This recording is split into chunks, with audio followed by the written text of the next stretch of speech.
मैं होता तो मैं ये करता, मेरे पास पैसे होते तो मैं ये काम करता। इस तरह की बहुत सारी चीज़ें हम सोच रहे होते हैं। तो जब आप इस ट्रैक के ऊपर चल रहे हैं तो इसका मतलब है कि you have some entrepreneurial mindset. सारा कुछ जब आप कर लेंगे तो आप एंटरप्रेन्योरियल माइंडसेट के साथ बैठे हैं। एक्शन से पहले पहले माइंडसेट है। जब एक्शन आएगा तो फिर आप ट्रू एंटरप्रेन्योर बनेंगे। सवाल ये कि एक्शन एग्जीक्यूशन कब होनी है, कैसे होनी है। आप रिस्क टेकर हैं अपनी पर्सनल लाइफ में, तो इसका मतलब है कि आपके पास एक एंटरप्रेन्योरियल माइंडसेट है। तो बहुत सारे लोगों के पास होगा, बहुत सारे लोगों के पास नहीं भी होगा। वो कन्वेंशनल तरीके से ज़िंदगी गुजारना चाहेंगे, वो किसी नई चीज़ को टेस्ट नहीं करना चाहेंगे, वो कंजर्वेटिव होंगे, जो ट्रेडिशनली जिस बात पे वो चलते आए हैं उसी को वो फोकस करते हैं। और ये गलत नहीं है, ये नेगेटिव नहीं है, ये सिर्फ एक way of living your life. बिस्मिल्लाहिर्रहमानिर्रहीम। दुनिया में कोई भी इंसान हो, कहीं पर भी हो, उसको ज़िंदगी गुजारने के लिए असबाब चाहिए, यानी रिसोर्सेज। और इन रिसोर्सेज को हासिल करने के लिए उसे इनकम चाहिए, यानी पैसा, ताकि वो इन रिसोर्सेज को हासिल कर सके, अपनी ज़िंदगी गुजार सके। अब ये जो इनकम है, इसको हासिल करने के मुख्तलिफ़ तरीके हैं। कोई लोग जॉब करते हैं, वहाँ से अपनी इनकम जो है वो अर्न करते हैं। जैसे इस फाउंडेशन में बहुत सारे लोग जॉब करते हैं। कुछ लोग सेल्फ एम्प्लॉयड होते हैं, यानी वो स्मॉल स्केल पे दूसरों को सर्विसेज प्रोवाइड करते हैं। एक डॉक्टर हैं, वो किसी हॉस्पिटल में जॉब करते होंगे, लेकिन उनका अपना एक क्लिनिक भी होता है जहाँ पे वो पेशेंट्स आते हैं, उनको वो देखते हैं। एक इंजीनियर किसी फर्म में जॉब कर सकते हैं, लेकिन वो प्राइवेटली कंसल्टेंसी भी दे सकते हैं लोगों को। एक टीचर हैं, वो किसी स्कूल में पढ़ाते होंगे, लेकिन वो ट्यूशन या कोचिंग भी देते होंगे। तो ये सेल्फ एम्प्लॉयमेंट है। फिर बाज़ लोग इनकम जनरेट करने के लिए इन्वेस्टमेंट करते हैं। वो किसी दूसरे के बिज़नेस में इन्वेस्ट करते हैं, या स्टॉक मार्केट में इन्वेस्ट करते हैं, या किसी बैंक में वो अकाउंट में पैसे रखवा देते हैं।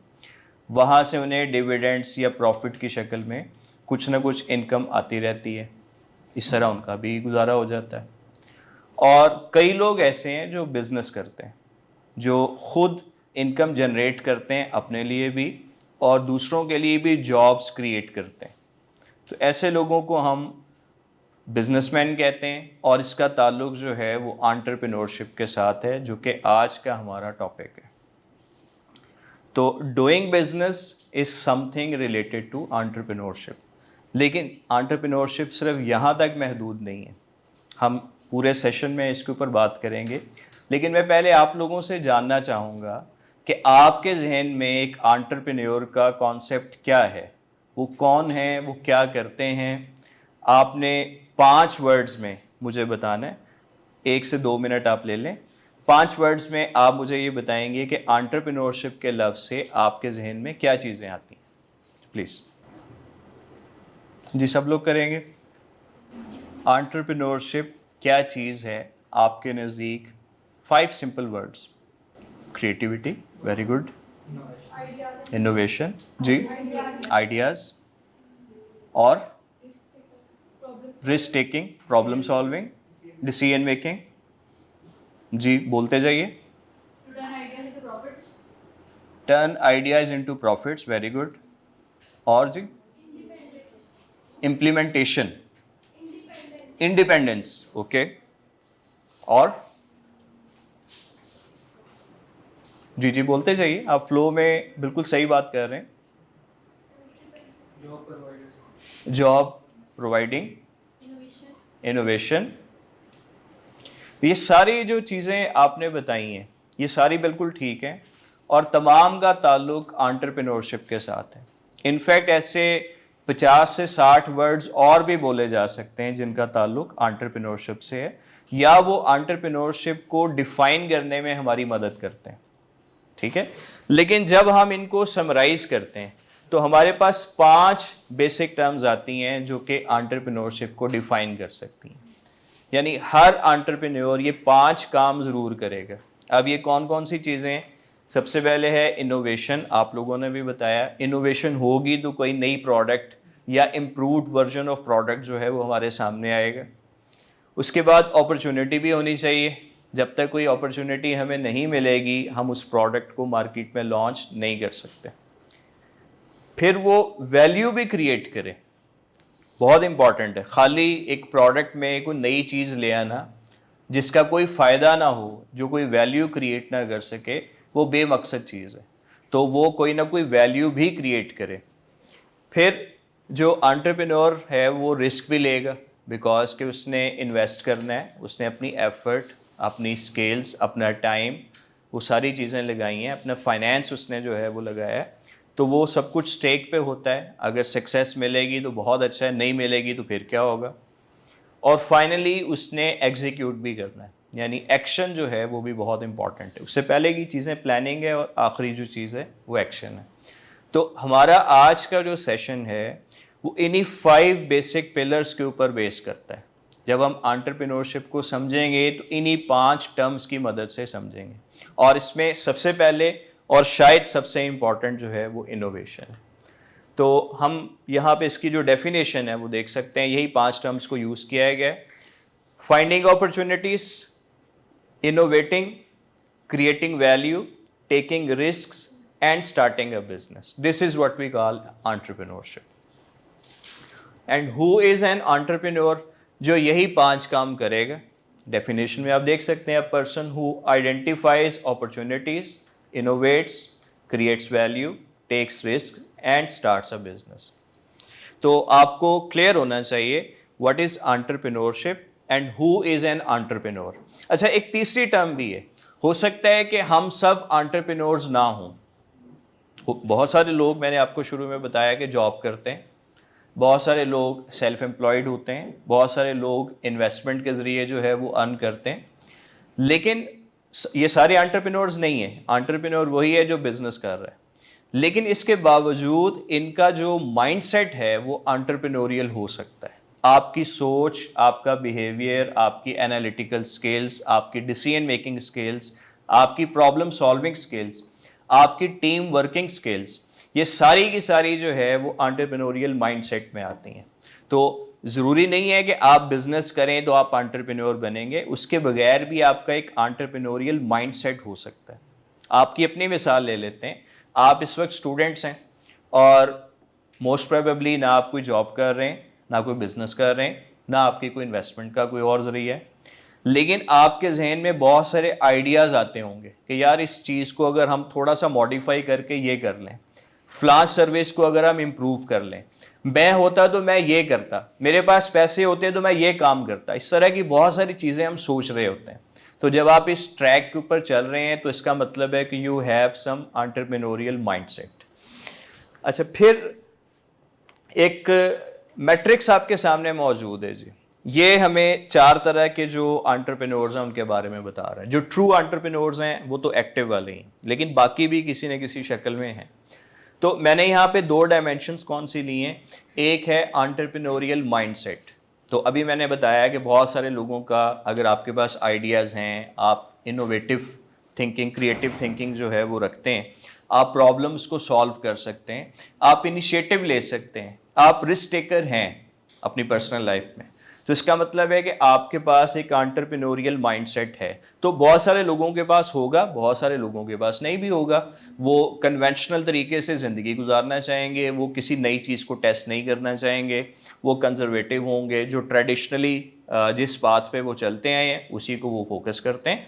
और ये गलत नहीं है, ये नेगेटिव नहीं है, ये सिर्फ एक way of living your life है। कुछ लोग कंजर्वेटिव होते हैं, कुछ लोग जो है वो चेंज पसंद करते हैं। तो एंटरप्रेन्योरियल माइंडसेट आपके पास हो भी सकता है और नहीं भी हो सकता। दूसरी डायमेंशन अगर आप देखें तो आप कोई बिजनेस कर रहे हैं या आप कोई बिजनेस नहीं कर रहे, दोनों ऑप्शंस हैं। अगर आप जॉब कर रहे हैं तो बिजनेस नहीं कर रहे। तो जब आप इन दोनों डायमेंशंस को ज्वाइन करते हैं तो 4 तरह के रोल्स आपके बनते हैं। सबसे पहले देखें एक्टिव एंटरप्रेन्योर, जो एक ट्रू एंटरप्रेन्योर है, जो जिसका माइंडसेट भी एंटरप्रेन्योरियल है और वो कोई ना कोई बिजनेस भी कर रहा है। आप बहुत सारे लोगों को देखते हैं कि उन्होंने एक स्मॉल स्केल से बिजनेस स्टार्ट किया, या जो फैमिली बिजनेस है वो उनके पास आया और वो उसमें ऐसी इनोवेशन लेके आए, ऐसी चेंज लेके आए, ऐसा उन्होंने उसको अप स्केल किया कि वो अब बिजनेस पहले से ज़्यादा ग्रो कर रहा है। उस बिजनेस की जो रेपो है वो पहले से ज़्यादा बिल्ड हो गई, उसकी नई ब्रांचेस जो है वो खुल गई। तो इसका मतलब है कि the person who is involve is active entrepreneur और ट्रू एंटरप्रेन्योर। अच्छा, फिर आप हो सकता है कि अभी कोई बिजनेस ना कर रहे हो लेकिन एंटरप्रेन्योरियल माइंडसेट है। इसका मतलब है कि आप एक एस्पायरिंग या पोटेंशियल एंटरप्रेन्योर हैं। आज आप बिजनेस नहीं कर रहे लेकिन कल को आप एंटरप्रेन्योर बन सकते हैं। हो सकता है अभी आपके पास फाइनेंस ना हो, आपको कोई अपॉर्चुनिटी ना मिली हो, अभी आप स्टडीज़ में बिजी हो, आप टाइम ना दे सकते हो, लेकिन कल को ऐसा मुमकिन है। फिर एक ट्रेडिशनल एंटरप्रेन्योर्स होते हैं, इन्हें एंटरप्रेन्योर्स कहा नहीं जा सकता टेक्निकली, लेकिन टर्म के हिसाब से हम कह सकते हैं ये वो लोग हैं जो कोई ना कोई बिजनेस कर रहे हैं, चाहे उन्होंने खुद शुरू किया है या फैमिली की तरफ से एक बिजनेस जो है, दुकान मिली, वाले साहब बैठते थे, अब जो बेटा है वो उसने अपनी स्टडीज़ मुकम्मल की, वो बैठ रहा है, लेकिन उसने उस बिजनेस में कोई चेंज नहीं किया, कोई नई चीज़ नहीं लेके आए, कोई इनोवेशन नहीं लेके आए। जैसी दुकान चल रही थी, जो उसका मॉडल था, जो उसकी अपीयरेंस थी, वैसी चल रही है, कोई नई चीज़ नहीं है, बिकॉज कि इनके पास एंटरप्रेन्योरियल माइंडसेट नहीं है। तो इसका मतलब है ही इज़ डूइंग बिजनेस, लेकिन वो एक ट्रू एंटरप्रेन्योर नहीं है। इन्हें हम एक ट्रेडिशनल एंटरप्रेन्योर समझ सकते हैं। और एक बंदा जिसके पास एंटरप्रेन्योरियल माइंडसेट भी नहीं है और वो बिजनेस में नहीं कर रहा, वो जॉब करता है 9 to 5, बड़ा खुश है, उसको महीने के बाद सैलरी मिल जाती है, वो उस सैलरी के साथ अपनी ज़िंदगी को अच्छे तरीके से गुजार रहा है और वो उसके साथ आदी हो चुका है इस चीज़ का। इसका मतलब है कि वो नॉन एंटरप्रेन्योर है। तो हमने ये समझना है कि इनमें से हमारा रोल जो है वो कौन सा है। बहुत सारे लोग आप में ऐसे होंगे जो एस्पायरिंग एंटरप्रेन्योर के रोल के ऊपर बैठे होंगे, कल को इनको अपॉर्चुनिटी, फाइनेंस, इन्वेस्टमेंट मिलेगी तो वो उसको टर्न कर सकते हैं इनटू एक्टिव एंटरप्रेन्योर। अच्छा जी, अब मैंने आपको जो 5 पिलर्स बताए एंटरप्रेन्योरशिप के, उसमें सबसे पहला और मोस्ट प्रोबेबली सबसे इंपॉर्टेंट जो है वो इनोवेशन है। अब इनोवेशन क्या चीज़ है? एक चीज़ होती है क्रिएशन और एक चीज़ है इनोवेशन। दोनों टर्म्स जो है ना वो बड़ी रिलेटेड है आपस में।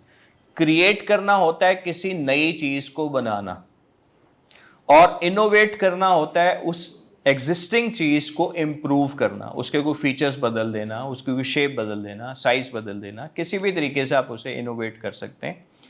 तो जब आप एग्जिस्टिंग प्रोडक्ट्स को, सर्विसेज को या गुड्स को चेंज करके, अपग्रेड करके, इम्प्रूव करके, बेहतर बना के उसे आप मार्केट में ले आते हैं, तो this is what we call innovation. तो इनोवेशन जो है वो कई तरह के प्रॉब्लम्स को सॉल्व करती है, इसलिए ये आपको कंपैटिटिव एडवांटेज क्या चीज़ है? दूसरों से, यहाँ दूसरों से मुराद है आपके राइवल्स या कंपैटिटर्स, उनसे बेहतर होना, this is your competitive advantage. अब सवाल ये है कि ये इनोवेशन कितनी तरह की होती है और कैसे कैसे हो सकती है। तो भाई यहाँ पर 3 मेजर इनोवेशंस जो है मैंने लिखी हैं, इसके अलावा भी हो सकती हैं, ये 3 मेजर हैं। पहली जो चीज़ है कि आप किसी प्रोडक्ट में इनोवेशन लेके आए। एक प्रोडक्ट ऑलरेडी मौजूद है, आप उस प्रोडक्ट में कोई चेंज कर देते हैं, तो ये प्रोडक्ट इनोवेशन कहलाएगी। मिसाल के तौर पे आप देखते हैं कि रोड के ऊपर जो है वो बहुत सारे ऑटोज आपको मिलेंगे। ऑटो जो है वो चलता है किस पे जी? पेट्रोल पे या गैस पे। अगर आप उसको जो सिस्टम है वो चेंज करके उसे इलेक्ट्रिक ऑटो बना देते हैं, जैसे कि अभी उस पर काम हो रहा है, तो इसका मतलब प्रोडक्ट वही थी, आपने उसे चेंज कर दिया, प्रोडक्ट इनोवेशन है। यहाँ पे एक और मिसाल लिखी हुई है, जैज़ कैश ऐप। जैज़ जो है वो एक टेलीकॉम कंपनी थी जिसका मकसद था आपको नेटवर्क की फैसिलिटी देना, आप कॉल कर सकें, आप इंटरनेट यूज़ कर सकें। लेकिन उन्होंने उसी प्रोडक्ट में एक नई चीज़ शामिल कर दी, फिनटेक, फाइनेंशियल टेक्नोलॉजी। ठीक है, अब ऑनलाइन आप जो कैश की ट्रांजैक्शंस हैं वो भी इसको यूज़ करते हुए कर सकते हैं। प्रोडक्ट वही है, आइडिया नया है, इनोवेशन है। दूसरी जो चीज़ है वो प्रोसेस इनोवेशन है। प्रोडक्ट में कोई चेंज नहीं है, उसकी डिलीवरी, उसके प्रोसेस के अंदर जो है वो आपने चेंज कर दिया। कैब्स पहले भी अवेलेबल होती थी, रिक्शे पहले भी अवेलेबल होते थे, लेकिन उबर ने क्या किया, इन्होंने एक ऐप इंट्रोड्यूस करवा दी जिसके ज़रिए आप जहाँ पर भी हैं, आप घर पे हैं, ऑफिस में हैं, किसी भी जगह पे, आप उस ऐप की मदद से कोई कैब, कोई राइड जो है वो बुक कर सकते हैं। तो प्रोसेस चेंज हुआ, प्रोडक्ट चेंज नहीं हुई, ये भी इनोवेशन है। तीसरी जो चीज़ है कि आप ना प्रोडक्ट को चेंज करें, ना प्रोसेस को चेंज करें, आप बिजनेस मॉडल में चेंज लेके आए। मिसाल के तौर पे आप यूट्यूब से अर्न करते हैं, तो सवाल ये है कि यूट्यूब से कैसे अर्न करते हैं। आप चैनल के ऑनर हैं, जो व्यूवर्स हैं वो आपके क्लाइंट्स हैं या कस्टमर्स हैं। अच्छा, वो देख रहे हैं, वो आपको पे नहीं कर रहे, वो तो फ्री ऑफ कॉस्ट देख रहे हैं। आपके चैनल को कौन पे कर रहा है? यूट्यूब वाले। कब? जब आप मोनेटाइज हो जाते हैं, उस पर एड्स आते हैं, वो एड्स जब व्यूवर्स देखते हैं तो वहां से आपको पैसे मिलते हैं। तो यहाँ पे ना प्रोडक्ट चेंज है, ना प्रोसेस चेंज है, बल्कि बिजनेस मॉडल चेंज है। बहुत सारी एप्स आप यूज करते हैं, अब वो एप्स आप तो फ्री ऑफ कॉस्ट यूज करते हैं, लेकिन जो एप्स के ऑनर्स हैं, जो जिन्होंने वो बनाई हैं, उनको पैसे मिलते हैं। किस चीज़ के मिलते हैं? वहाँ पे जब ट्रैफिक आती है, वहाँ पे एड्स आते हैं, तो उन एड्स वाली कंपनी से वो चार्ज करते हैं, पैसे लेते हैं। तो बिजनेस मॉडल में इनोवेशन है। अब सवाल ये है कि इनोवेशन जो है वो हम ला कैसे सकते हैं। इनोवेशन कितनी टाइप की है तो हमने समझ लिया, लेकिन ये इनोवेशन आएगी कैसे? तो इसकी कई हमारे पास जो है वो टेक्निक्स है। सबसे पहले जो है वो लेटरल थिंकिंग है। लेटरल थिंकिंग को हम क्रिएटिव थिंकिंग भी कहते हैं। जो शुरू में मैंने आपसे एंटरप्रेन्योरशिप से रिलेटेड मुख्तलिफ टर्म्स पूछी, तो पहली जो टर्म आपने बताई वो क्रिएटिविटी थी। तो creative thinking is very important for innovation. फिर कैंपर टेक्निक है, फर्स्ट प्रिंसिपल्स हैं, 5 वाइज हैं, इन सबको बारी बारी देखते हैं जी। लेटरल थिंकिंग जो है ये आपकी एक्टिविटी है। यहाँ पर देखिएगा, मैंने आपको 5 डिफरेंट ब्रांड्स की डिस्क्रिप्शंस दी हैं, ब्रांड्स के नाम नहीं लिखे। डिस्क्रिप्शन में पहले इंडस्ट्री है, उस ब्रांड का ताल्लुक किस सेक्टर, किस इंडस्ट्री के साथ है, और उस ब्रांड की डिस्क्रिप्शन क्या है, ये आपके सामने लिखी हुई हैं। अब आपने क्या करना है? सबसे ऊपर पढ़िएगा, क्रिएटिव थिंकिंग एक्टिविटी है, give creative names to these brands, names must be unique, memorable, locally understandable and related to the offering. Details आपके पास मौजूद हैं, आपने हर डिटेल को पढ़ना है और उस ब्रांड को आपने एक नाम देना है। नाम मैंने आपको बताया है यूनिक होना चाहिए, क्योंकि आप XYZ ABC कोई आम सा ब्रांड रख देंगे तो बहुत सारे ब्रांड्स आपको वैसे मिल जाएंगे। यूनिक भी होना चाहिए, थोड़ा हट के। मेमोरेबल भी होना चाहिए कि लोगों को आसानी से उनकी ज़ुबान पे भी चढ़ जाए और उनके जहन में भी रहे। फिर लोकली अंडरस्टैंडेबल भी होना चाहिए। अब उसमें जो आजकल की टेक्निक है ब्रांड्स के नाम रखने में, ख़ास तौर पे जो लोकल ब्रांड्स होते हैं, तो उसमें ना मुख्तलिफ कॉम्बिनेशंस यूज़ होते हैं। बाज़ दफ़ा उर्दू में वो ब्रांड नेम्स रखे जाते हैं, बाज़ दफ़ा इंग्लिश में रखे जाती हैं, तो कन्वेंशनल वेज़ हैं, और बाज़ दफ़ा दोनों को मिला के रखे जाते हैं। फिर बाज़ दफ़ा ये भी करते हैं कि इंग्लिश में नाम होता है लेकिन उसमें कोई लेटर्स जो है वो उर्दू के डाल देते हैं। जैसे रिवाज लिखना है, अब रिवाज में RIVA एंड पे जीम लिख देंगे, तो एक unique way of writing your brand name है। खैर, आपने ये 5 ब्रांड नेम्स हैं, सॉरी ब्रांड के डिस्क्रिप्शंस हैं, आपने इनको नाम देना है जी। 5 मिनट है आपके पास।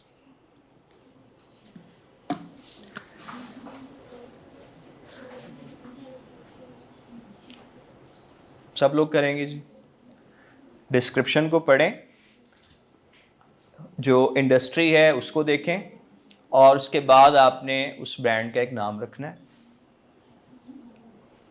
यहाँ से पता चलेगा कि कितना ज़्यादा क्रिएटिवली आप सोच सकते हैं।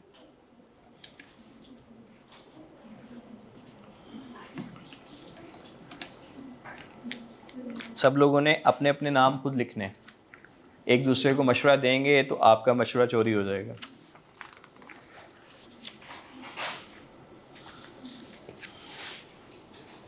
अच्छा, एक टिप दे रहा हूँ, बाज़ दफ़ा ना नाम देखने सुनने में थोड़ा सा हो सकता है कि ट्रिवियल लगे, थोड़ा स्टूपिड लगे, लेकिन जहाँ पे ऐसा फील हो, इसका मतलब है कि क्रिएटिविटी काम कर रही है।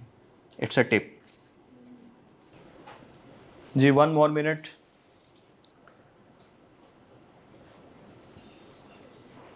जी, किसी ने 5 नाम लिखे हों? आपने? ठीक है, गुड। किसी ने 4 लिखे हों? ओके। 3, 2, बाकी सारे एक वाले हैं? ओके, ठीक है जी। मुझे ये बताइए कि सबसे पहले जो इंडस्ट्री थी फूड हेल्दी स्नैक्स, और डिस्क्रिप्शन थी packaged natural snacks and juices. अब इसको एक नाम देना था।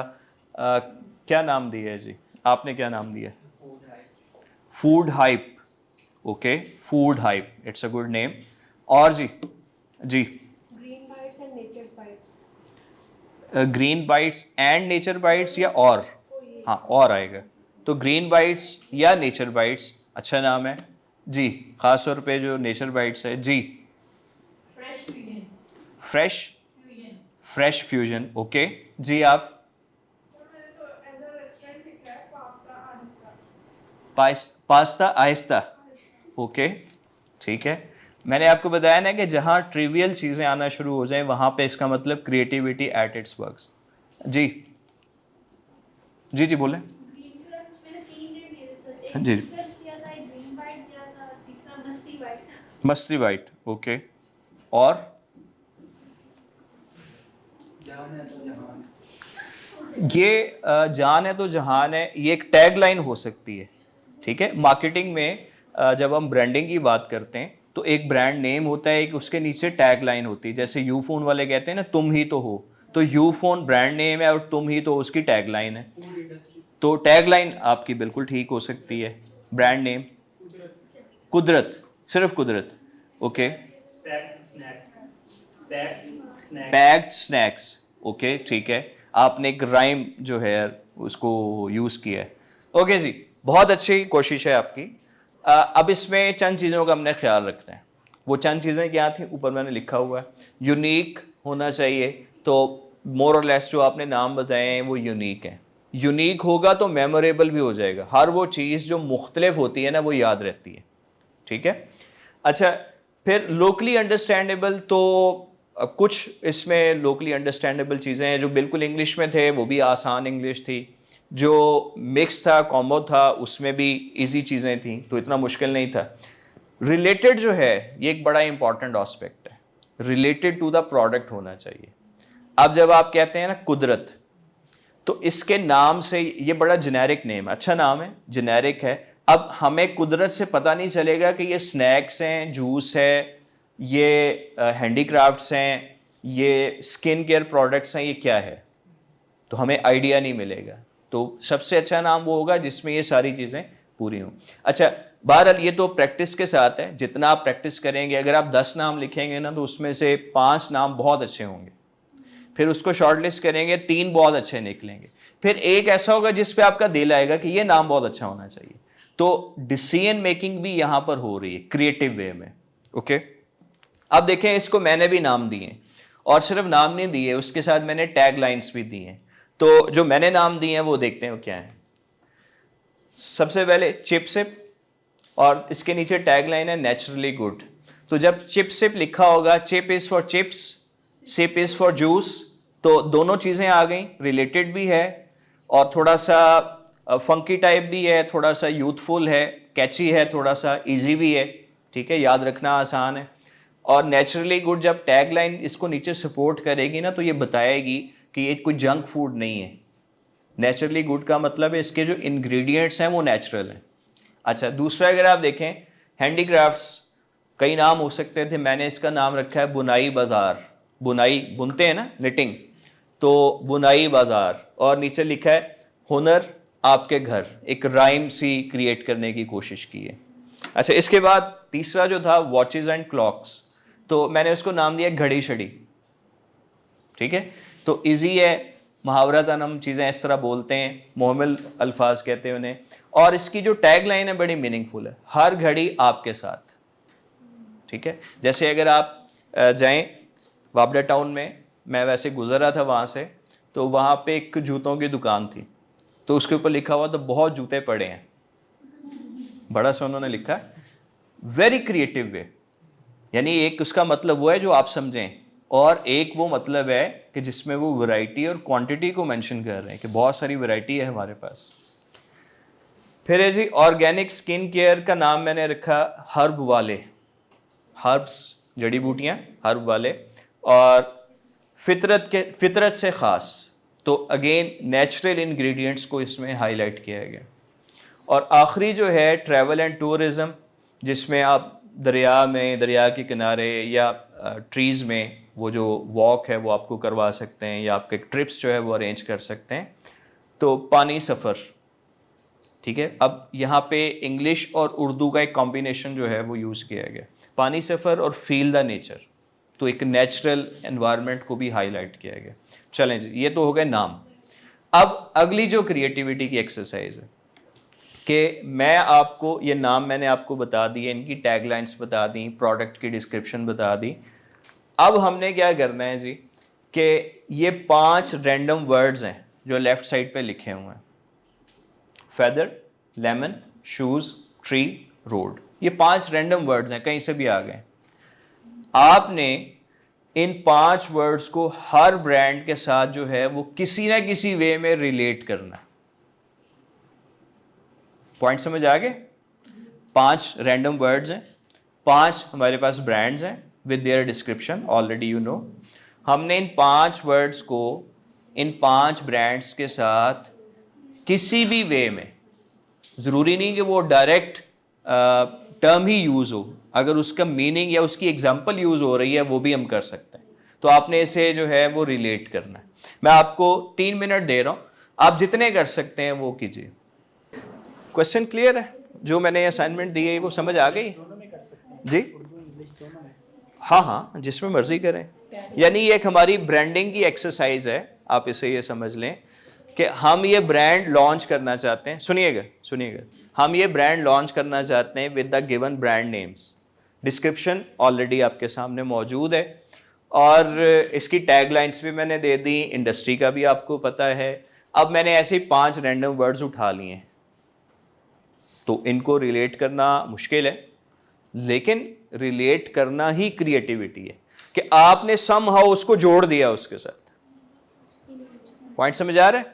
और ज़रूरी नहीं कि आप उस टर्म का जो नाम है, जैसे मैंने लिखा फेदर, फेदर कहते हैं पर को, ठीक है, तो अगर वो फेदर आ जाएगा तब भी ठीक है, अगर फेदर की कोई पिक्चर आ जाएगी, इमेज आ जाएगा, वो भी अच्छी बात है, अगर उसका कोई मीनिंग या उसके साथ रिलेटेड कोई चीज़ आ जाएगी वो भी ठीक है।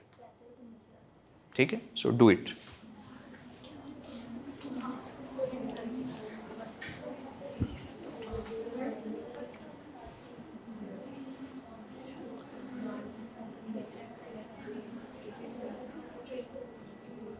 मैं आपसे रैंडमली पूछूंगा इनके बारे में जी। इसके अगेंस्ट जो ब्रांड है उसी से रिलेट करने के इनमें से किसी हर ब्रांड के साथ। फेदर के अगेंस्ट है वो वाला। फेदर को आपने चिप से बुनाई बाजार, घड़ी शड़ी, हर्ब वाले, पानी सफ़र, सबके साथ करना है। फिर इसी तरह लेमन को, फिर शूज़ को, ट्री को, रोड को। तो जब आप प्रैक्टिकली, अगर आप मार्केटिंग में स्पेशलाइज करते हैं कल को, या आपकी जॉब, आपने what ever is your background, लेकिन आप मार्केटिंग डिपार्टमेंट में काम कर रहे हैं, तो वहाँ पे आपको इस तरह की जो एक्टिविटीज़ हैं वो मिल सकती हैं। स्पेशली अगर आप ब्रांडिंग में या एडवर्टाइजमेंट के अंदर जो है वो काम कर रहे हैं, तो इस तरह की असाइनमेंट्स मिल सकती हैं कि भाई इसको रिलेट करें, इसको कहीं लेके आएँ, इसको कस्टमर की रिक्वायरमेंट है कि जिसको कहीं यहाँ पे एडजस्ट करें। कैसे करना है, this is up to you.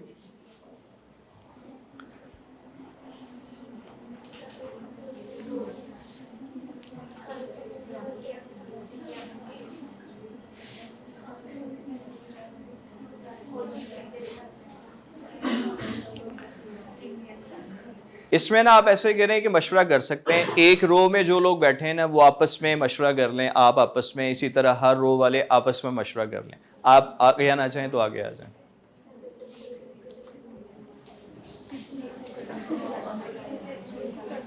इसी तरह आप 4 लोग जो सेपरेट बैठे हैं, आप आपस में मशवरा कर सकते हैं।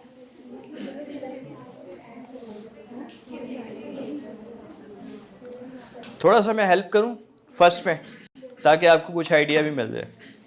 ओके लिसन, हमने फेदर कहते हैं पर को, और इसे हमने रिलेट करना है इन 5 ब्रांड्स के साथ। ठीक है, सबसे पहले अब हमारा फोकस रहेगा एक ब्रांड के ऊपर, चिप सिप। चिप सिप क्या है जी? चिप सिप जो है वो स्नैक्स एंड जूसेस हैं जो कि नेचुरल इंग्रेडिएंट से बने हैं। Is it?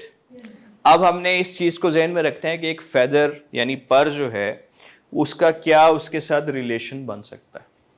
तो देखें जो पर है फैदर, उसकी करेक्टरिस्टिक्स ज़रा सोचें।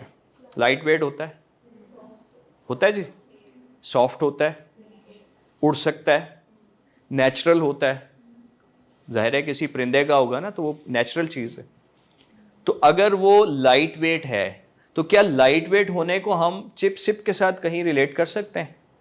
लाइट वेट स्नैक्स, वो स्नैक्स जिन्हें हम कंज्यूम करें तो हमें भारीपन महसूस नहीं होता, हल्का फुल्के रहते हैं हम, ठीक है, समहाउ रिलेट हो गया जी, लाइट वेट स्नैक्स। अच्छा, अगर हम इसे बुनाई बाजार के साथ जो है वो रिलेट करना चाहें,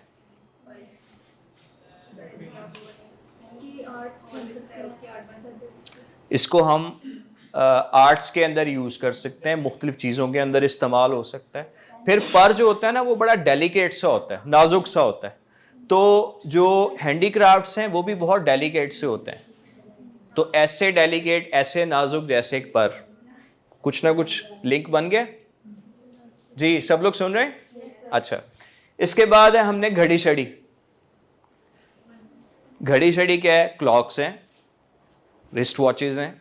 अब एक फैदर को इसके साथ कैसे रिलेट करें?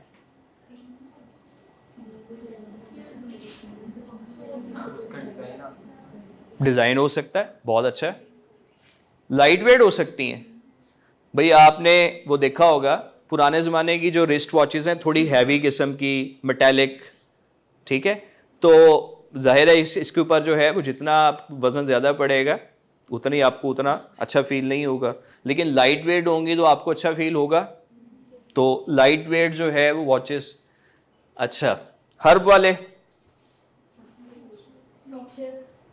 सॉफ्टनेस, बहुत अच्छा जी। सॉफ्टनेस भी है, नेचुरल भी है, दोनों चीज़ें आपके फेदर के साथ जो है वो लिंक कर रही हैं। पानी सफ़र, नेचर, बर्ड्स, ठीक है, रास्ते में आपको बर्ड्स नज़र आए या उनकी आवाज़ें सुनाई दें तो आपको एक अच्छा फील होगा, नेचुरल एनवायरनमेंट फील होगा। तो इन दिस वे हमने फेदर को तमाम के साथ रिलेट कर दिया है। कहीं ना कहीं कोई ना कोई लॉजिक हमने ढूंढ ली। अब ये लॉजिक की क्रिएटिविटी है। ओके, हम बात करते हैं जी लेमन की। अब स्टार्टिंग पॉइंट क्या होगा कि लेमन जो है उसकी करेक्टरिस्टिक्स क्या होती हैं? क्या होती हैं जी? खट्टा होता है और सिट्रस होता है और, ठीक है, वो खटास, सिट्रस, विटामिन सी एक चीजें हो गई ना, और येलो कलर। तो yellow colour is considered as a bright colour. Bright colours में सबसे पहले येलो आता है। ओके, तो ब्राइटनेस, फिर उसके बाद सिट्रस, खटास, और राउंड शेप्ड, ओके, और फ्रेशनेस के साथ ताल्लुक है, फ्रेश होता है, ठीक है। लींबू जो है वो फ्रेश कर देता है, इसीलिए डिटर्जेंट्स के ऊपर जो है वो लेमन बना हुआ अक्सर आप देखेंगे कि लींबू जो है उसमें एक ऐसी खूबी पाई जाती है जो कि उनको फ्रेश कर दे। आप लींबू पानी पीने से फ्रेश हो जाते हैं, यस, ठीक है। तो अब ये चीजें ध्यान में रखें, आप इसको रिलेट करें जी। सबसे पहले स्नैक्स के साथ तो बड़ा इजीली रिलेट होगा। नेचुरल स्नैक्स, ठीक है, लाइट वेट स्नैक्स, और क्या हो सकता है जी? स्नैक्स के ऊपर अगर लीमू की एक तस्वीर हम दे देंगे, चटपटे हो सकते हैं, ठीक है, रिफ्रेशिंग हो सकते हैं, जूस जो है वो रिफ्रेशिंग हो सकता है। ओके, अगर हम इससे रिलेट करें, अच्छा अब जरूरी नहीं कि ये सबके साथ हमने रिलेट करना है, यहाँ पे टाइम हमारे पास थोड़ा है, तो मैं रैंडमली अब आपसे जो है ना वो पूछूंगा। लेमन और हर्ब वाले जहाँ पे ज्यादा रिलेशन बनता है, तो लेमन और हर्ब्स ये फ्रेशनेस के लिए, ग्लो के लिए, ब्राइटनेस के लिए इसको आप यूज कर सकते हैं। पानी सफ़र, अगेन रिफ्रेशिंग एक एक्सपीरियंस है आपका उसके लिए। ओके, शूज की अगर हम बात करें, शूज और स्नैक्स,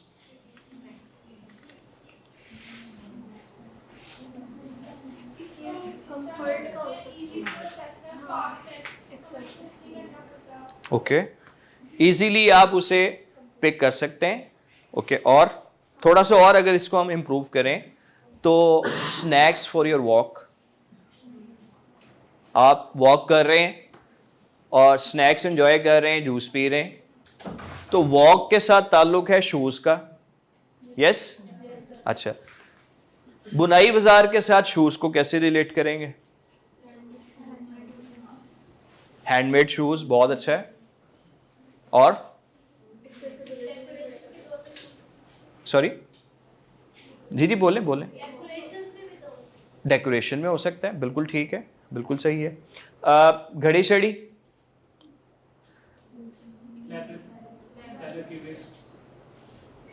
लेदर, ओके, लेदर एक कॉमन मटेरियल है फॉर स्ट्रिप्स और उसके साथ शूज के लिए। और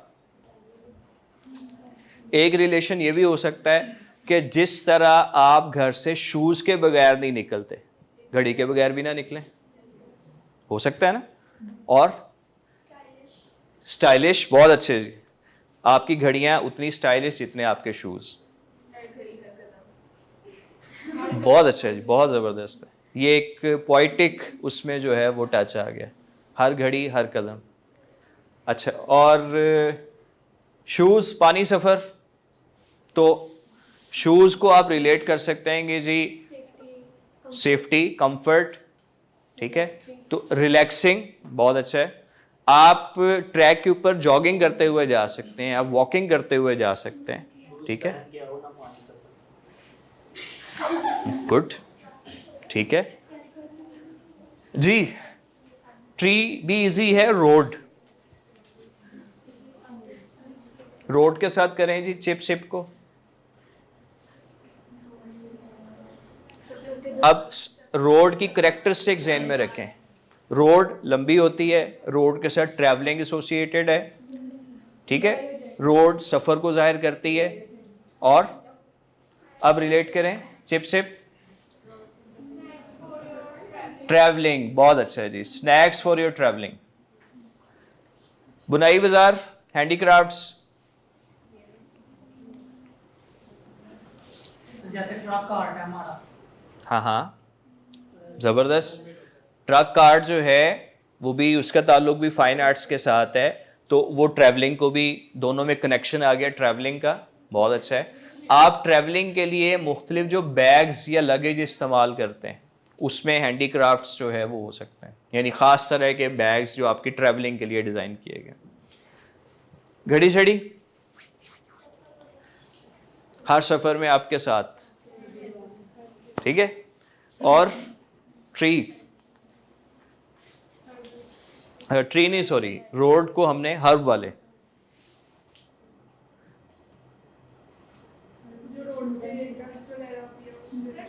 हाँ, तो क्या हम यूज़ करते हैं स्किन केयर्स में, क्या यूज़ करते हैं जब हम बाहर निकलते हैं? सन ब्लॉक, ठीक है, सन स्क्रीन्स। तो वहाँ पे हम कह सकते हैं वो एक स्पेशल कैटेगरी जो है वो प्रोडक्ट्स की उसके लिए बनाई जाती है। और पानी सफ़र और रोड, पानी की रोड, ठीक है, ट्रैवलिंग, ठीक है, बाय रोड हम डेस्टिनेशन पे पहुंचते हैं, वही पानी के साथ भी पहुंच सकते हैं, योर अल्टीमेट डेस्टिनेशन, ठीक है, your favourite destination, long drive, long walk, तो कई चीज़ें हो सकती हैं। यहाँ पे जो इस छोटी सी एक्टिविटी का मकसद था कि आपको अनरिलेटेड चीज़ों को रिलेट करना आना चाहिए। अगर आप ऐसा कर लें तो आपको दो फायदे होंगे, एक तो आपकी क्रिएटिविटी जो है उसकी एक्सरसाइज होगी, दूसरा ब्रांडिंग में जो है वो काम ही होता है, ब्रांडिंग में, एडवर्टाइजमेंट में आपने क्रिएटिविटी जो है उसको अप्लाई करना होता है। अच्छा जी, हम चूँकि इनोवेशन के ऊपर बात कर रहे थे, हम बात करते हैं जी एक और टेक्निक कॉल्ड स्कैम्पर। स्कैम्पर भी इनोवेशन के लिए जो है वो इस्तेमाल की जाती है। अब स्कैम्पर क्या चीज़ है? ये एक एक्रोनीम है, एक होता है एब्रीवेशन और एक होता है एक्रोनीम, ये एब्रीवेशन है, सॉरी। एब्रीवेशन किस चीज़ का है जी? एस इज फॉर सब्सटीट्यूट, यानी आप कोई एक प्रोडक्ट पकड़ें, जैसे अभी मैं आपको मुख्तलिफ प्रोडक्ट्स जो है वो बताऊंगा और उस पर हम स्कैम्पर टेक्निक्स यूज़ करेंगे। तो आपने कोई एक प्रोडक्ट पकड़नी है और उसका सिस्टम बदल देना है। जैसे मैंने शुरू में बताया, एक रिक्शा है और वो रिक्शा किससे चलता है? पेट्रोल से या गैस से। आप उसका सिस्टम बदल के उसे जो है वो सोलर एनर्जी पे चलाना शुरू कर दें, तो सब्सटीट्यूट है, वो प्रोडक्ट जो है उसका सब्सटीट्यूट आ गया। दूसरी जो चीज़ है कंबाइन, आप उस प्रोडक्ट को किसी दूसरी चीज़ के साथ मर्ज कर दें। जैसे बहुत पहले मोबाइल जो है वो सिर्फ कॉल के लिए या मैसेज के लिए यूज़ होता था, फिर उन्होंने उसमें टॉर्च भी डाल दी या रेडियो भी डाल दिया, तो दो चीज़ों को कंबाइन कर दिया, एक नई प्रोडक्ट आपके सामने आ गई। प्रोडक्ट वही थी, एक इनोवेटिव प्रोडक्ट आपके सामने आ गई। अडेप्ट जो है वो चेंज द प्रोडक्ट, ये भी हम देखेंगे कैसे होती है। मॉडिफाई है उसका शेप, साइज या एट्रीब्यूट्स को आप चेंज कर दें। P is put to another use, उस प्रोडक्ट का जो कन्वेंशनली इस्तेमाल होता है आप उस इस्तेमाल को बदल दें, भी मैं इस प्रोडक्ट को इसके लिए नहीं इसके लिए इस्तेमाल करूंगा, कैसे होगा वो देखते हैं। एलिमिनेट, कोई एक प्रोडक्ट उसमें से पार्ट जो है वो रिमूव कर दें या उसको सिंप्लीफाई कर दें। और लास्ट वन है रीअरेंज, जो उसके प्रोडक्ट के मुख्तलिफ पार्ट्स हैं उनको बदल के देख लें। तो ये स्कैम्पर टेक्निक हम यूज़ करेंगे मुख्तलिफ प्रोडक्ट्स के ऊपर। अगेन रैंडम प्रोडक्ट्स हैं। ये क्या है जी? एक वाटर बॉटल है मेड ऑफ प्लास्टिक। अब अगर मैं इस पर स्कैम्पर टेक्निक यूज़ करके इससे एक इनोवेटिव प्रोडक्ट बनाना चाहूँ तो एस सब्स्टिट्यूट है, तो क्या हो सकता है जी? नहीं, लगाना जो है वो एडिशन है, और एडिशन मॉडिफाई में आएगा या अडेप्ट में आएगा, ठीक है। अच्छा, बाज़ दफ़ा चीज़ें ओवरलैप भी हो सकती हैं, तो उससे घबराना नहीं है। हमें तो आइडियाज़ चाहिए नए, तो नए आइडियाज़ हमें मिल जाएंगे। चलें, मैं आपकी आसानी के लिए, ये वाटर बॉटल जो है that is made of plastic, तो प्लास्टिक जो है वो हमारे एनवायरनमेंट के लिए अच्छा है या बुरा है? अगर मैं इसे किसी बायो डिग्रेडेबल प्रोडक्ट के साथ, मटेरियल के साथ बदल दूं, यानी एक ऐसा मटेरियल जो एनवायरनमेंट के लिए अच्छा है और कल को वो खुद ही ख़त्म हो जाता है, ना सिर्फ ख़त्म होता है बल्कि उसको आप ज़मीन में दबा देंगे तो वो प्लांटेशन जो है वो हो जाएगी, तो वो उल्टा नुकसान की बजाय क्या हो रहा है? फ़ायदा हो रहा है। तो अगर मैं इसकी प्लास्टिक बॉटल को किसी ऐसे मटेरियल से जो नेचर फ्रेंडली है बदल दूं, तो ये एक सब्स्टिट्यूट है। प्रोडक्ट वही है, सिर्फ उसका सिस्टम बदला है। अच्छा, कंबाइन क्या हो सकता है जी?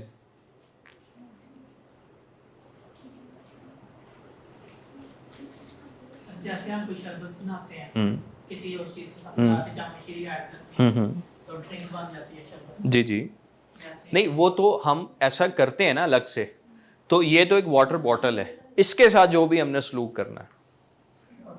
हाँ, एक आइडिया ऐसा हो सकता है कि आपको आइंदा जब भी ये नेस्ले प्योर लाइफ मिले या कोई भी ब्रांड मिले, उसके साथ एक छोटी सी जो है ना वो आपको क्या उसे कहते हैं जी? नहीं नहीं, स्ट्रॉ नहीं, वो जो ओआरएस नहीं ORS नहीं, एक छोटे से आपको जो है ना उसके साथ एक पुड़िया सी मिल जाए जिसमें कोई फ्लेवर हो, ठीक है, एनी फ्लेवर। अब आपकी चॉइस है कि आप सिर्फ पानी पीना चाहें तो पी लें, और आप उस फ्लेवर को इसमें ऐड करके इसको थोड़ा सा हिलाएं तो वो फ्लेवर्ड वाटर आप यूज़ कर लें, ठीक है, एक आइडिया हो सकता है। अच्छा, और क्या हो सकता है जी इसमें? इसको हम अडेप्ट, मॉडिफाई, चेंज, रिप्लेस कैसे कर सकते हैं? और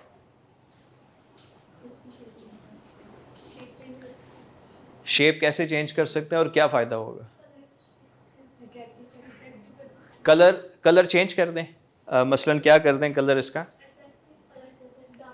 डार्क कलर्स में। उसका एक नुकसान ये होगा कि जो वाटर है वो आपको क्लीन नज़र आता है क्योंकि ट्रांसपेरेंट है, तो अगर वो डार्क कलर में होगा तो आपको नहीं पता चलेगा कि पानी उस तरह से क्लीन है या नहीं, उसमें कोई टर्बिडिटी तो नहीं है। टर्बिडिटी कहते हैं जो मुख्तलिफ कोई पार्टिकल्स वगैरह कोई चीज़ ऐड हो जाए या पानी का कलर जो है वो साफ ना हो।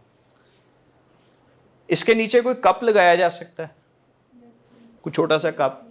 उसके दो फायदे होंगे, एक तो ये कि बाज़ दफ़ा बॉटल्स जो है ना वो नीचे से टेढ़ी होती हैं तो उनको सीधा रखना मुमकिन नहीं होता, वो गिर जाती हैं, तो कप रखने से क्या होगा, तो बिल्कुल उसको प्लेस करना आसान हो जाएगा।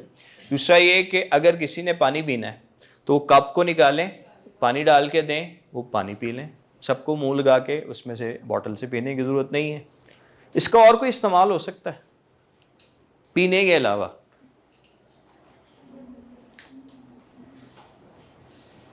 बोतल काट के, हाँ, बोतल काट के उसमें प्लांटेशन कर सकते हैं, बिल्कुल ठीक है। कोई मॉडिफिकेशन हो सकती है और? पेन कंटेनर बन सकता है। Sorry, pen container. मुझे समझ नहीं आई। Pen container. पेन कंटेनर, बिल्कुल ठीक है। आप उस बॉटल को जब वो खाली हो गई है, आप एज पेन कंटेनर इस्तेमाल कर सकते हैं, आप प्लांटर के तौर पे इस्तेमाल कर सकते हैं, ठीक है, बिल्कुल सही है जी।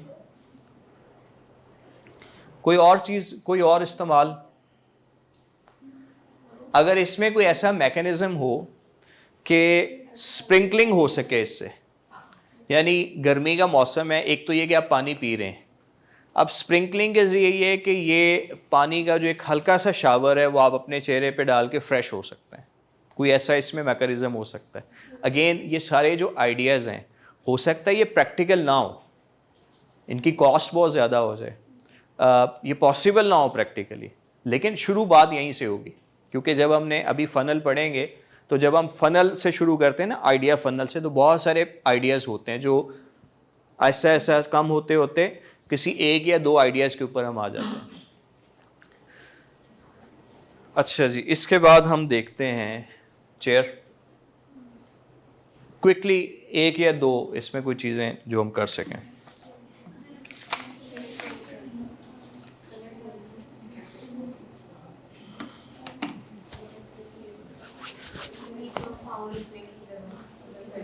पैडल हम एक जो है इसमें लगे, बहुत अच्छे राइटिंग के लिए, जी। लिखने के लिए, राइटिंग के लिए राइटिंग के लिए इसमें एक बाजू जो है वो दे सकते हैं, कप रखने के लिए एक होल्डर हम दे सकते हैं, और क्या हो सकता है जी? चार्जिंग पोर्ट इसमें लगाई जा सकती है, लगा सकते हैं हम इसको। एक इसके पीछे जो है ना कुछ फैंस लग सकते हैं कि जब आप बैठे हो, जहाँ भी बैठे हो, आपको हवा आती रहे, गर्मी ना लगे, ठीक है। अम्ब्रेला, अगर बाहर आप आउटडोर्स में हैं तो एक इसके ऊपर अम्ब्रेला हो सकती है, अगर नीचे बीज लगा दे तो ये ऑफिस स्टे करना चाहिए। बिल्कुल ठीक है, बिल्कुल सही है जी। तो बैग को मूवेबल बना सकते जी, कौन क्या कह रहा है? हैं। मतलब नीचे बैग को मूवेबल करना। हाँ, उसको मूवेबल बना के आप एडजस्ट कर सकते हैं अकॉर्डिंग टू योर कंफर्ट, बिल्कुल ठीक है जी। इसको हम रीअरेंज भी कर सकते हैं इस तरह कि ये एक फोल्डेबल चेयर हो और ज़रूरत पड़ने पे ये टेबल बन जाए, ज़रूरत पड़ने पे ये चेयर बन जाए। तो ऐसा आप अक्सर यूट्यूब में कहीं ना कहीं जाके आप देखेंगे, आपको ऐसे शॉर्ट्स भी मिल जाएंगे। पेन, मैंने वो प्रोडक्ट्स सेलेक्ट किए हैं जो बड़ी ऑर्डिनरी प्रोडक्ट्स हैं, कॉमनली यूज़ होती हैं हमारे पास। अभी आपके पास भी ये चीज़ें बहुत सारी मौजूद हैं, अगर इसके पीछे रिमूवर लगा दें पेन, बिल्कुल ठीक है। आप इसको जो है वो रिमूव कर सकते हैं, जो लिखा है आपने। टॉर्च हो सकती है, बहुत अच्छा आइडिया है। और क्या हो सकता है? डिफरेंट पेन होते हैं, कलर्स होते हैं, दो सारे पेन भी होते हैं। हाँ, एक अगर इसमें इंक्स के लिए हम कुछ इस तरह का अरेंजमेंट कर दें, एक से ज़्यादा कलर्ड इंक्स जो है वो हो सकती हैं। बॉल पॉइंट्स में तो ऐसा होता है, लेकिन जो इंक पेन है इसमें भी हम इस तरह का चेंज लेके आ सकते हैं। इसमें हम कोई इस तरह का जो है वो अरेंजमेंट कर सकते हैं कि जब इसकी इंक ख़त्म होने वाली हो, जब हम लिखते हैं ना तो एक वक्त आता है इंक वो कम हो जाती है, फिर ऐसा ऐसा ख़त्म हो जाती है, तो कोई ऐसा इंडिकेटर हो, कोई लाइट हो, कोई बज़र हो कि वो टूं टूं करना शुरू कर दे और हमें पता चल जाए कि यार नाउ इट्स टाइम कि जिसे आप चेंज कर लें, रीफिल कर लें, ठीक है। अच्छा जी, बैग,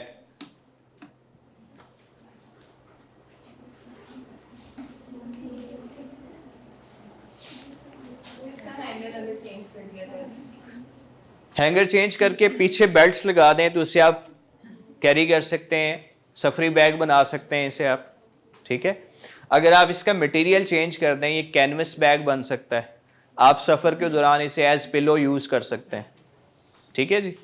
और क्या हो सकता है? इसके साथ कोई बॉटल कैरियर वो लगा सकते हैं, ठीक है वो। और चार्जर रखने की जगह अब इसमें लगा सकते हैं। इसमें फ्लेक्सिबिलिटी रख सकते हैं कि इसे आप खोल के बड़ा कर लें, अगर आपने सफ़र के दौरान ज़्यादा चीज़ें रखनी हैं तो इसका साइज़ आप बड़ा कर लें जो कि फोल्डेबल हो। ठीक है, हाँ जी, चार्जर की बात हो रही थी और चार्जर आ गया जी। इसमें क्या हो सकता है जी?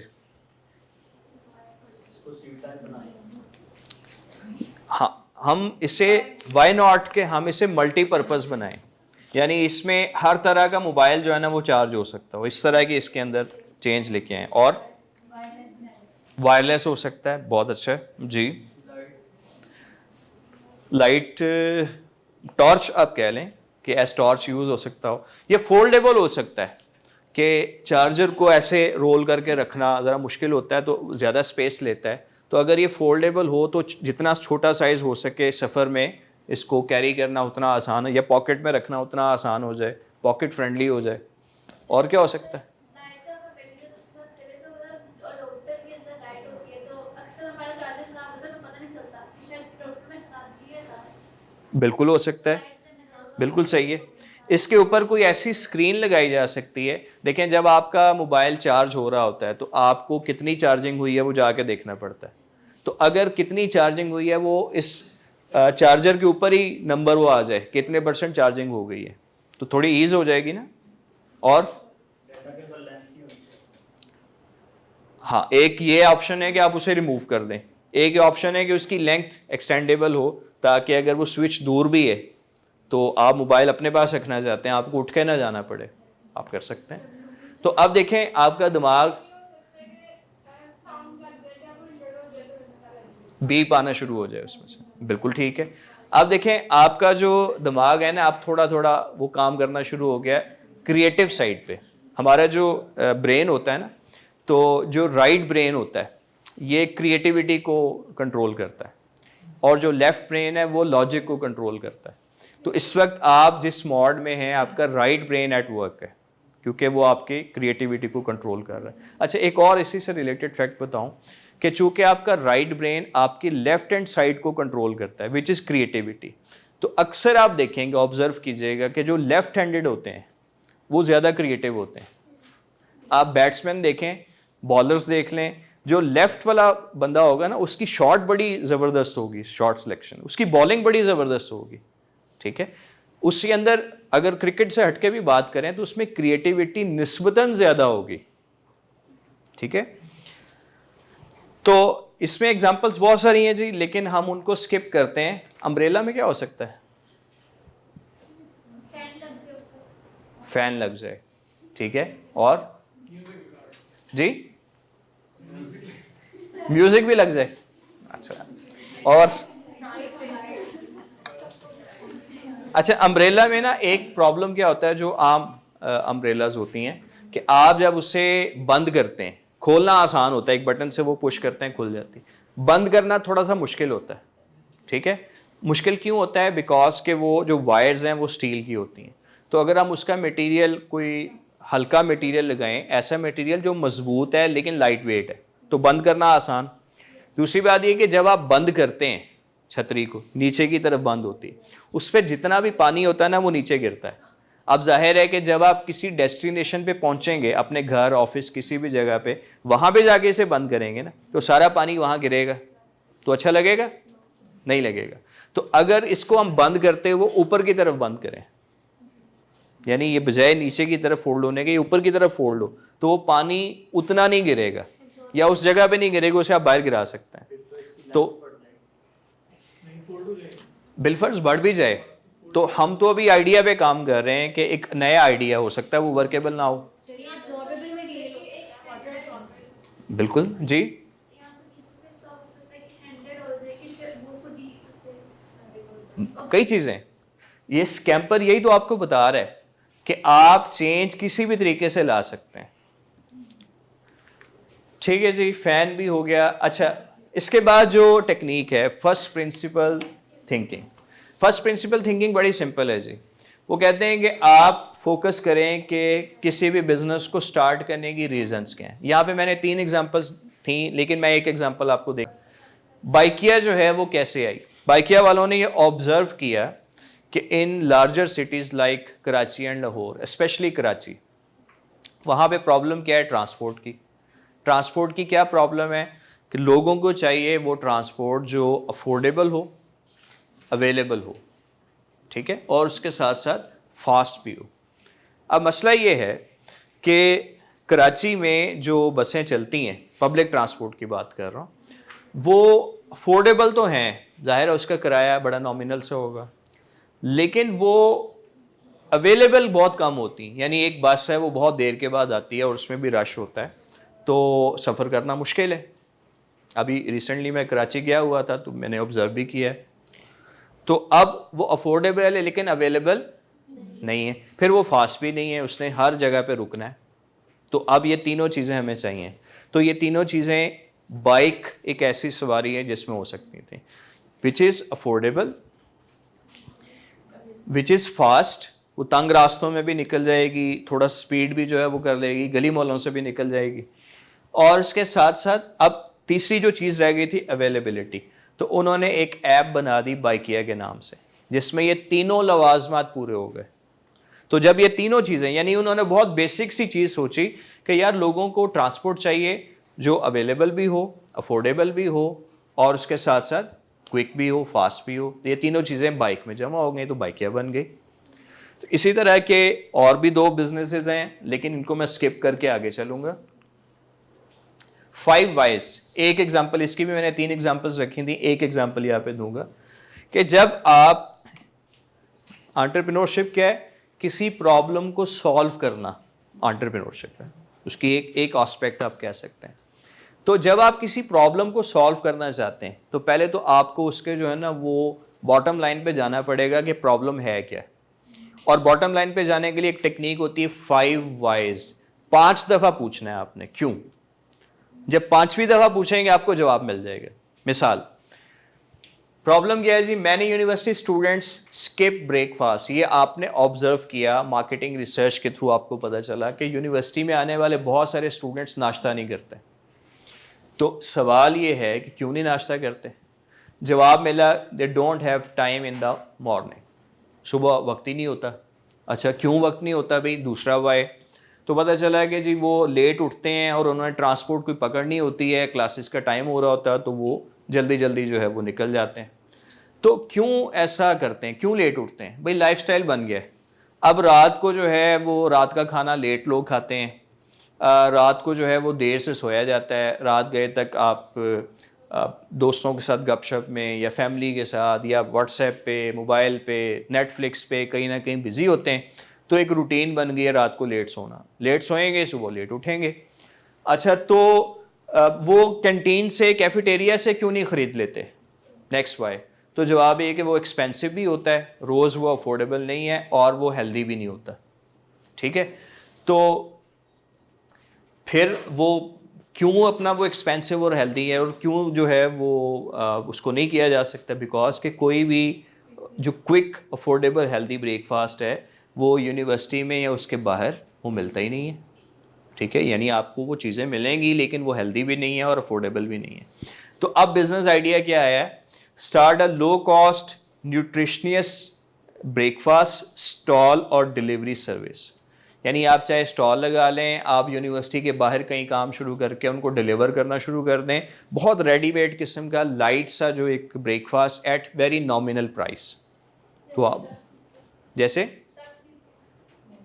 नहीं, टक बिस्किट तो एक स्नैक है ना जस्ट, तो आप उन्हें बहुत लाइट वेट जिसमें एनर्जी भी हो, मतलब उन्होंने अब दिन गुजारना है, एटलीस्ट रिसर्च तक जो है वो 3-4 घंटे गुजर जाते हैं, या वापस आने तक जो है वो 5-6 घंटे तो उन्होंने गुजारने। तो एक ऐसा लाइट वेट न्यूट्रिशनियस हेल्दी ब्रेकफास्ट हो जो अफोर्डेबल भी हो और जो उनको एनर्जी भी दे सके उस टाइम पीरियड में। ठीक, that could be a sandwich, that could be a boiled egg, that could be some energy snacks. ठीक है, कोई चॉकलेट, कोई इस तरह की चीज़ें जो वो अफोर्ड भी कर सकें डेली बेसिस के ऊपर। तो इट्स अ बिजनेस आइडिया। हो सकता है ये सक्सेसफुल ना हो, ये होगा या नहीं ये हमें आगे जाके पता चलेगा। कैसे पता चलेगा, एक फनल है वो हम यूज़ करते हैं। ये मैंने 3 एग्जांपल्स जो आपको बताया कि मैंने स्किप कर दी। आइडिया फनल होती है जो हमारे पास, जब भी हम एंटरप्रेन्योरियल एक्टिविटीज़ की तरफ आते हैं, वी स्टार्ट विद आइडियाज़। जितने आइडिया ज़्यादा होंगे उतना ही ज़्यादा अच्छा होगा। तो हम मुख्तलिफ आइडिया सोचते हैं। लेट से हमने 10 आइडिया सोच लिए कि मैं क्या क्या कर सकता हूँ, क्या क्या किया जा सकता है, ऐसे 10 आइडियाज़ हमारे पास आ गए। अब इन 10 आइडियाज़ को हम फिल्ट्रेशन के ज़रिए जो है वो 3 या 4 आइडियाज़ में कम कर लेते हैं। अब ये फिल्ट्रेशन क्या है? Feasibility and scaling. फिजिबिलिटी क्या चीज़ है, इसको समझिएगा। जब हम आइडिया सोचते हैं ना तो उस वक्त हम अपने दिमाग को बिल्कुल खुला छोड़ देते हैं, कोई भी आइडिया वो हम लिख लेते हैं अपने पास। 10 ऐसे रैंडम आइडियाज़ आ गए। लेकिन स्केलिंग के, ये फिल्ट्रेशन के अंदर हम देखते हैं, जब फिजिबिलिटी की बात करते हैं कि भाई क्या ये काम मैं कर सकता हूँ या कर सकती हूँ, यानी मेरे पास ऐसी स्किल्स मौजूद हैं कि ये काम मैं करूँ। क्या मेरे पास ऐसा इंफ्रास्ट्रक्चर मौजूद है ये काम करने के लिए? क्या मेरे पास इतने पैसे हैं कि ये काम शुरू किया जा सके? क्या मेरे पास इतना टाइम है जो मैं इसको दे सकूं? तो जिसमें सारे टिक आ जाएंगे, इसका मतलब वो आइडिया सही है। जिसमें कोई एक आध भी टिक जो है वो नहीं आया, इसका मतलब उसे आप ड्रॉप करते जाएं। दूसरा है स्केलिंग, कि सिर्फ हमने आज काम नहीं शुरू करना। You always start low, small scale से आप शुरू करेंगे। लेकिन कल को हमने स्मॉल स्केल पे तो नहीं रहना। अगर वो आइडिया हमारा चल जाता है, बिजनेस चल जाता है, तो हमने इस बिजनेस को कल को ग्रो भी करना है, स्केल अप करना है। उसको अगर हम एक छोटे एरिया में बैठे हैं थोड़ा सा वाइड करना है, दूसरे एरियाज में लेके जाना है। एक शहर से शुरू किया है तो दूसरे शहरों में लेके जाना है, ठीक है। तो ये सारी चीज़ें, इसको हम स्केलिंग कहते हैं। तो क्या जो आइडिया है वो उसमें स्केलिंग हो सकती है? अगर जवाब यस में है तो उसे आप आगे लेके चलेंगे। फिर है जी वैलिडेशन, कंज्यूमर रिसर्च। जब आइडिया आपने फिजिबिलिटी और स्केलिंग दोनों चेक कर ली, अब आप जाते हैं मार्केट में उसकी टेस्टिंग के लिए कि क्या वो आइडिया चलेगा या नहीं। आप जो आपके पोटेंशियल कस्टमर्स हैं उनसे जाके मिलते हैं, भी आपको अगर इस तरह की चीज़ ऑफ़र की जाए आप ख़रीदेंगे या नहीं, इतनी प्राइस में ख़रीदेंगे या नहीं, इस जगह से जाके ख़रीदेंगे या नहीं, ठीक है।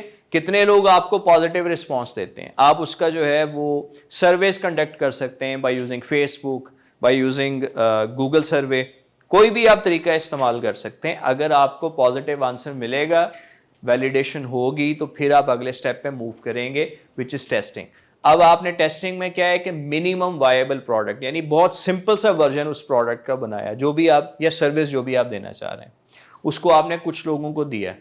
कुछ दिनों तक, कुछ अरसे तक आप चेक करेंगे क्या एक्सपेक्टेड डिज़ायर्ड रिजल्ट्स आ रहे हैं आपके पास। अगर रिजल्ट्स आएंगे तो इसका मतलब है कि अब आप उसको जो है उस आइडिया को सिलेक्ट कर लेंगे, ऑप्ट कर लेंगे, ताकि अब उसको जो है वो लार्जर स्केल के ऊपर चलाया जा सके।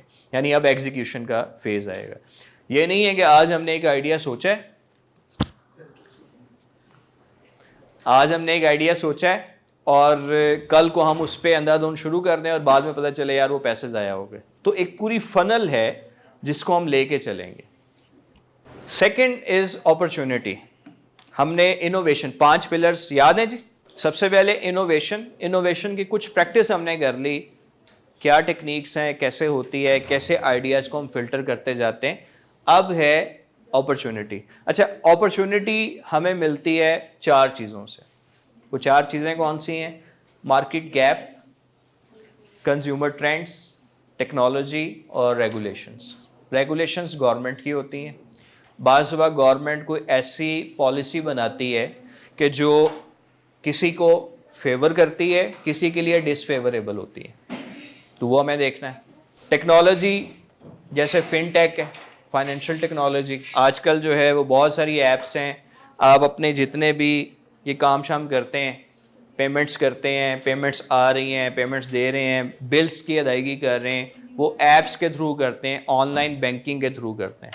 तो technology is important. Educational apps बहुत सारी हैं आज यूट्यूब पे या मुख्तलिफ जो ऐप्स हैं वहाँ पे इतना ज़्यादा लर्निंग मटेरियल मौजूद है कि आप घर बैठे सब कुछ सीख सकते हैं। कंज्यूमर ट्रेंड्स अगर हम बात करें तो कंज्यूमर्स जो हैं वो अब रिसेंट ट्रेंड्स क्या हैं, वो ऑर्गेनिक और हेल्दी जो प्रोडक्ट्स हैं वो यूज़ करना चाहते हैं। इसमें हलाल भी ऐड कर लें, ऑर्गेनिक, हेल्दी, हलाल प्रोडक्ट्स, वो कॉन्शियस हैं इसके लिए। इसका मतलब है ऐसी प्रोडक्ट्स का स्कोप है। लोग ई कॉमर्स को जो है ना वो बहुत ज़्यादा अब यूज़ करना शुरू हो गए। वो एट देयर प्लेसेस, वो घर में, ऑफिस में, जहाँ भी हैं, दूसरे शहर में, वो अब ऑनलाइन बाइंग जो है वो करते हैं, ऑनलाइन पेमेंट्स हैं, ऑनलाइन बाइंग है, घरों पे उनके पास चीज़ आ जाती है। फ्रीलांसिंग का जो है वो अब बहुत ज़्यादा ट्रेंड है पिछले कुछ अरसे से। फ्रीलांसिंग जो है, आप नई स्किल सीखते हैं और उन नई स्किल्स को यूज़ करते हुए आगे अपनी सर्विसेज प्रोवाइड करना शुरू कर देते हैं। अब सवाल ये है कि लोग ये नई स्किल्स कहाँ से सीखें। आप उन्हें एक अपॉर्चुनिटी दे सकते हैं, एक प्लेटफॉर्म दे सकते हैं, कोई एकेडमी हो सकती है, कोई ऑनलाइन ट्रेनिंग प्लेटफॉर्म हो सकता है जहाँ पे वो नई स्किल्स आप सिखा सकते हैं। मार्केट गैप को कैसे आइडेंटिफाई करते हैं, यहाँ पे आपको मैं एक मिसाल देना चाहूँगा। देखें, एक चीज़ होती है परसेप्चुअल मैप। अब ये मार्केटिंग की एक टर्म है, आपको ये टर्म नहीं भी आती तो उसको छोड़ दें, हमने सिर्फ देखना है कि अपॉर्चुनिटी कैसे मिलती है। तो परसेप्चुअल मैप जो है यहाँ पे मैं क्रिएट कर रहा हूँ जी। एक सोप है, सोप इज़ अ प्रोडक्ट। अब वो सोप की दो टाइप्स हो सकती हैं, एक ब्यूटी सोप है और एक जो है वो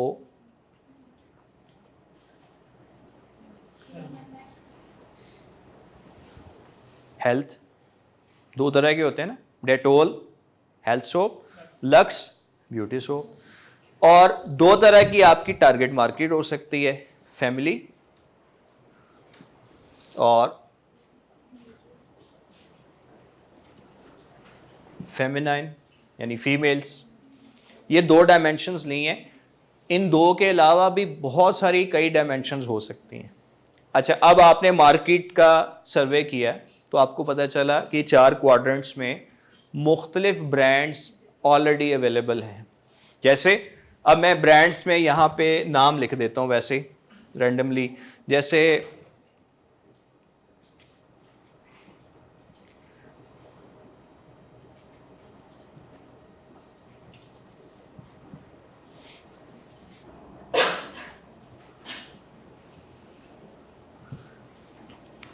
चार क्वाड्रेंट्स, दो डायमेंशंस, हर क्वाड्रेंट में आपको मुख्तलिफ ब्रांड्स मिल रहे हैं। लेकिन जो लास्ट क्वाड्रेंट है, fourth, which is the combination of feminine and health, यहाँ पे सिर्फ 2 ब्रांड्स हैं। इसका मतलब है ये सारी जगह जो है वो खाली है। Is it so? ये सारी जगह आपका अपॉर्चुनिटी गैप है, यानी आपको एक अपॉर्चुनिटी दे रहा है कि भाई ऐसे बहुत कम सोप के ब्रांड्स हैं जो फीमेल्स के लिए हैं और हेल्थ के लिए हैं। समझ आ रही है जी? आप यहाँ पे एक सोप का ब्रांड लॉन्च कर देते हैं तो वो चांसेस हैं कि वो सक्सेसफुल हो सकता है। क्यों हो सकता है? जगह खाली है। जहाँ पे पहले ही बहुत सारे ब्रांड्स हैं, यहाँ पे तो आप देखें ना, जगह नहीं है। अगर आप भी आ जाएंगे तो आप बन जाएंगे मी टू ब्रांड। क्या बनेंगे? तो मी टू चीज़ें जो है उनको सक्सेस अमूमन बहुत ज़्यादा नहीं मिलती कि भाई जहाँ इतने सारे हैं मैं भी आ गया। लेकिन जहाँ पे स्पेस मौजूद है वहाँ पे आपके पास अपॉर्चुनिटी भी मौजूद है। तो ये कहलाता है जी मार्केट गैप।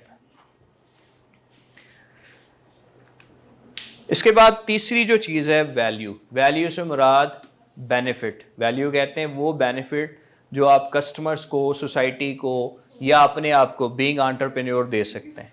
अब ये जो वैल्यूज़ हैं वो 4 तरह की हैं, चारों की एक एक एग्जांपल मैं दे दूंगा। सबसे पहले कस्टमर वैल्यू।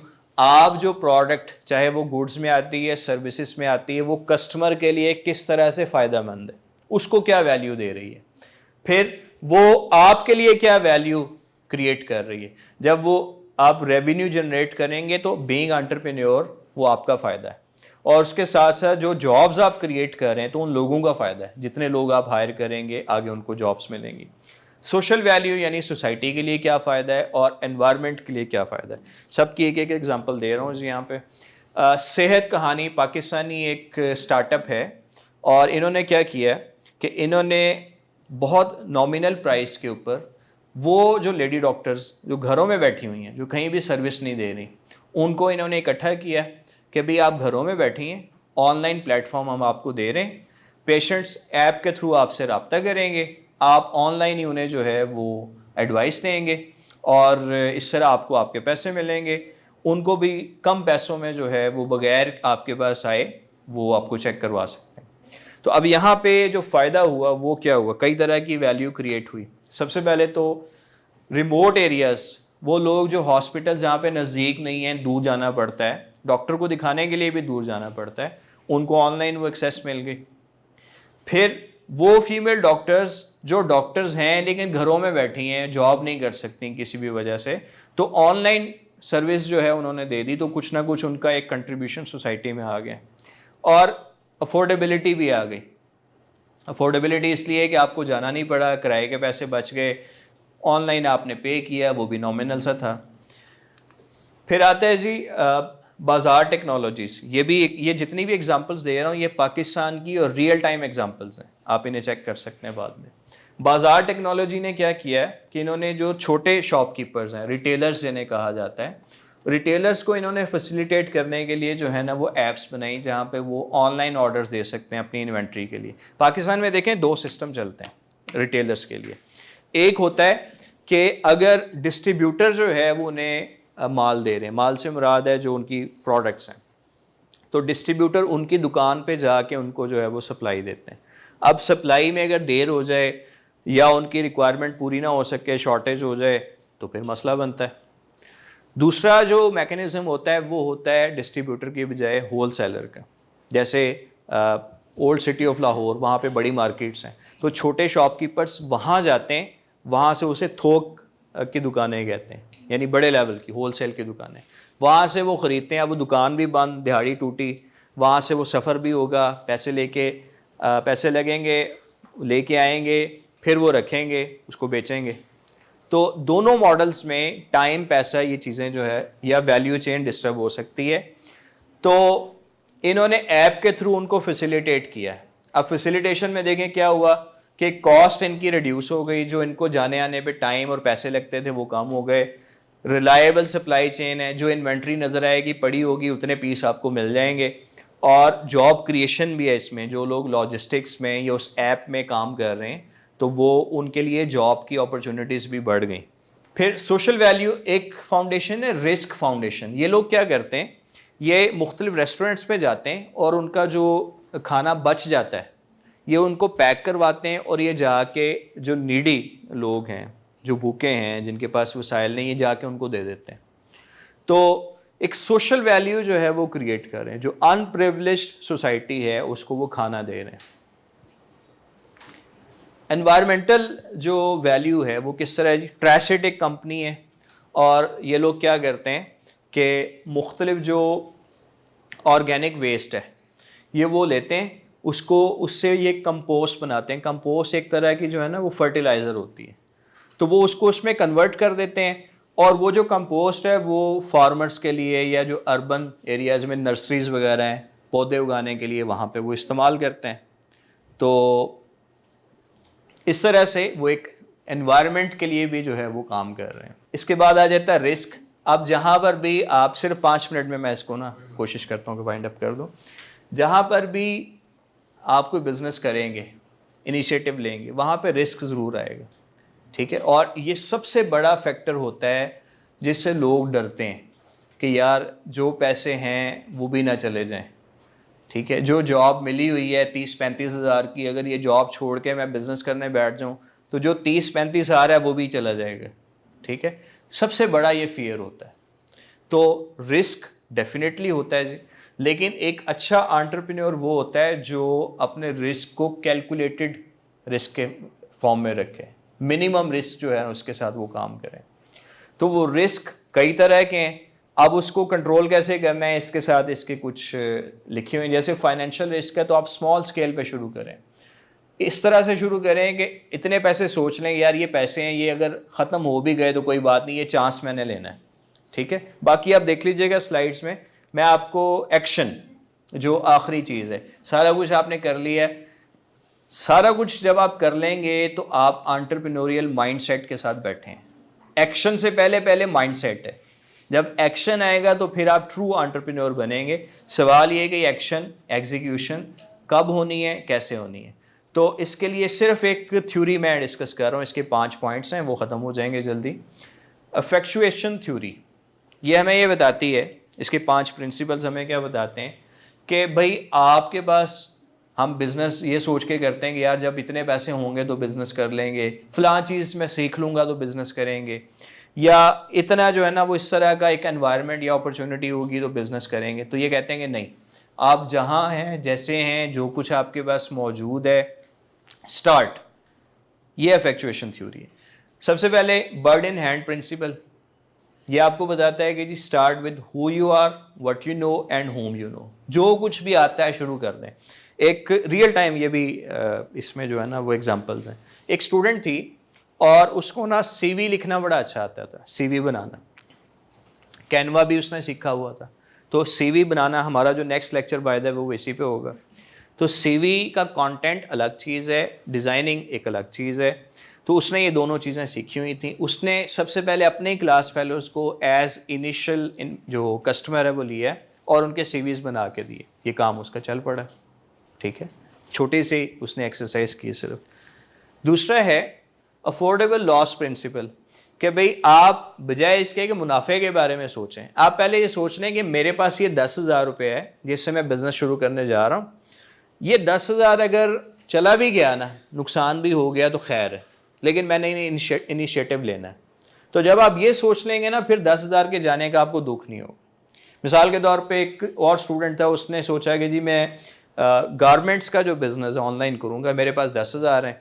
10,000 में उसने कोई 5-7 जो सूट हैं वो ख़रीदे, ऑनलाइन उनकी पिक्स लगाई और उसको जो है वो बेचना शुरू कर दिया। अब रिस्क कितना है? सिर्फ 10,000 का। क्रेजी क्विल्ट प्रिंसिपल, अगर आपके पास सारी स्किल्स नहीं है, एक दूसरा बंदा है उसके पास भी सारे नहीं है, दोनों आपस में मिल जाएं, ठीक है, आपको जो आपकी कम्युनिकेशन है वो बहुत अच्छी है, एक बंदा उसकी फ़ोटोग्राफी बहुत अच्छी है, सोशल मीडिया पे उसकी प्रेजेंस बहुत अच्छी है, आप दोनों मिलके जो है वो वीलॉग्स बनाना शुरू कर दें, ठीक है, दोनों मिलके उसको चलाएंगे, दोनों की स्किल्स ऐड अप हो गई, बिजनेस चल पड़ा। फिर लेमिनेट प्रिंसिपल है जी, जहाँ पर कोई अपॉर्चुनिटी आए और आपको ट्रैक चेंज करना पड़े तो कर लें। जैसे एक आपने यूट्यूब चैनल शुरू किया है, उस पर आप मुख्तलिफ लेक्चर्स जो है वो देते थे। एक दिन आपने ये लेक्चर दिया है कि CSS का पेपर कैसे अटैम्प्ट करें, और आपने जब जाके देखा अपने स्टैट्स के अंदर तो पता चला कि वो वीडियो वायरल हो गई। तो आपने चैनल किसी और पर्पस से शुरू किया था, लेकिन अगर CSS वाली वीडियो आपकी वायरल हो गई है ना, तो आप डाइवर्ट कर दें, अब CSS के ऊपर जो है वो वीडियोस बनाने शुरू कर दें, क्योंकि आपकी जो ऑडियंस है वो देखना चाह रही है।